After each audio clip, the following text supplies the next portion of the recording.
Oi para você, esse é o nosso quarto episódio da nossa série de atos falhos do ponto de vista psicanalítico, um podcast em psicanálise que está trazendo para você algumas informações, gatilhos importantes para você perceber a sua psique, o ato falho, esse famoso ato falho da linguagem, ato falho do esquecimento, ato falho do comportamento, que é o tema que nós vamos trabalhar aqui.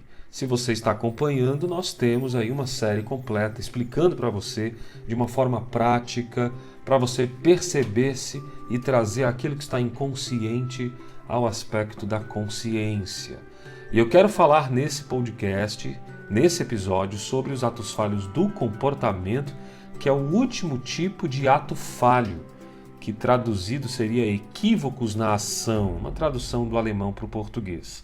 E esse ato falho, que é equivocado na atitude, é como nós estamos aqui colocando para você perceber perturbações do controle motor, que se a gente analisar bem, eles vão nos conduzir a uma formação de um compromisso entre o inconsciente e o consciente. Eu tenho repetido dessa palavra compromisso entre, porque há uma responsabilidade entre eles. E a gente não pode achar que simplesmente cair, quebrar, derrubar, tropeçar é apenas um problema motor, entendendo que a psique é um grande fator, a energia que move as nossas questões.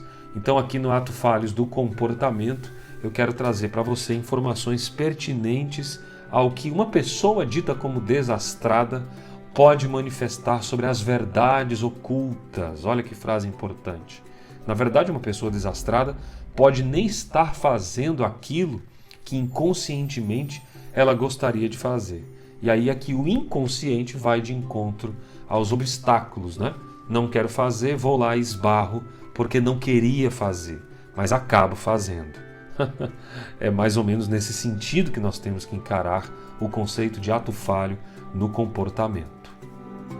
Mas olha que interessante o que o Freud diz lá no capítulo 8 da psicopatologia. Ele nos dá um exemplo muito interessante que eu recortei para você e eu quero falar. Ele diz: em anos anteriores, quando eu visitava o paciente em domicílio com maior frequência que hoje, ocorria-me muitas vezes, ante a porta em que eu deveria bater ou tocar a campainha, tirar do bolso as chaves da minha própria casa e logo em seguida tornar a guardá-las, quase que envergonhado, imagine você.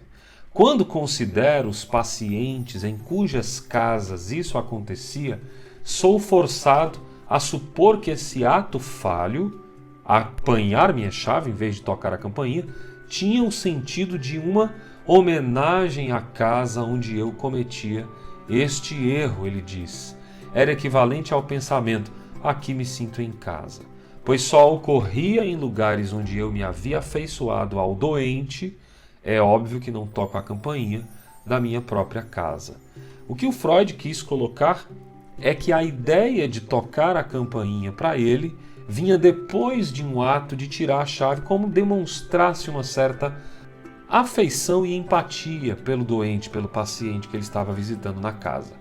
Então talvez seja esse o ponto onde nós entendemos. Há algo acontecendo no aspecto emocional que pode manifestar um comportamento de ato falho, Alex? Certamente. Freud deixa explícito aqui no capítulo da psicopatologia. Lembrando que se você quiser conhecer mais, Psicopatologia da Vida Cotidiana de 1901. Uma excelente leitura para os amantes aí da psicanálise. Então eu trouxe a ideia do exemplo do desastrado, mas eu trouxe o exemplo do Freud também, nessa circunstância de entrar na casa e tomar a chave nas mãos. E aí é importante a gente notar que as diferenças entre esses tipos que eu estou explicando para você de ato falho, você já deve estar memorizando isso, a linguagem, né? Que não é apenas a ideia de falar, escrever ou ler algo errado, mas o comportamento também, bem como a memória. E é mais ou menos isso, a gente esquece o nome de uma pessoa, a gente esquece de mandar um e-mail. É nesse momento que nós estamos vivenciando um conflito que nós chamamos de traço minêmico. É um representante de uma pulsão significante, eu explico isso em profundidade nos artigos aqui que você encontra na nossa coletânea da saúde todo dia. Se você faz parte, é membro, você tem acesso ilimitado aos meus conteúdos, aos meus conhecimentos de forma integral. Várias plataformas em vários formatos. Então aqui eu estou trazendo para você que o ato falho comportamental, eles também são ocasionados por uma formação de compromisso entre esses dois significantes. Um é o desejo e o outro a repressão.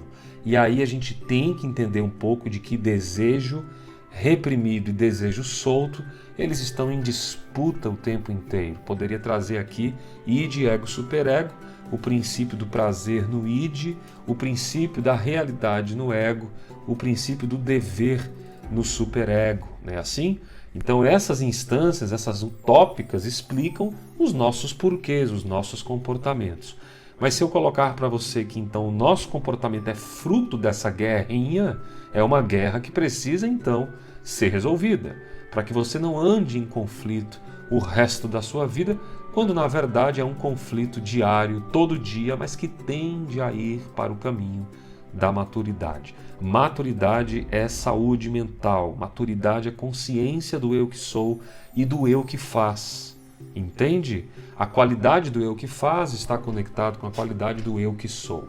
Então eu quero finalizar esse podcast trazendo para você que essas implicações, e aí quando eu falo de implicações dos atos falhos durante uma análise terapêutica, por exemplo, é que nós, profissionais da saúde mental, psicanalistas, estamos atentos aos sinais que aparentemente são casuais. Conteúdos que o analisando, que o paciente acaba trazendo. Então, hábitos ditos como errados ou desastrados, ou mesmo erros, na verdade é material de associação livre, de transferência que acontece e a gente vai ali tomando por ordem uma análise com dados, com conteúdo. Freud diz que, de fato, os atos falhos eles são dados. Então, deixar fluir numa análise é fundamental. Então, não ter medo do tal do erro, né? E permitir que o sem querer querendo venha acontecer, se esse é o momento de você tratar e melhorar o esquecimento, a linguagem e o comportamento. É isso que o erro pode estar sugerindo, um conteúdo inconsciente, recalcado e desejado. Eu fico por aqui, espero que você escute por vezes esse conteúdo e os gatilhos mentais do seu aprendizado, da sua memória, da sua vida, possa somatizar conhecimentos que te tragam a vida. Vida, consciência e equilíbrio. É o que eu desejo para você. Paz e bem onde você estiver. Vamos em frente com muito conteúdo, porque o conhecimento é poder. Até lá. Onde você estiver.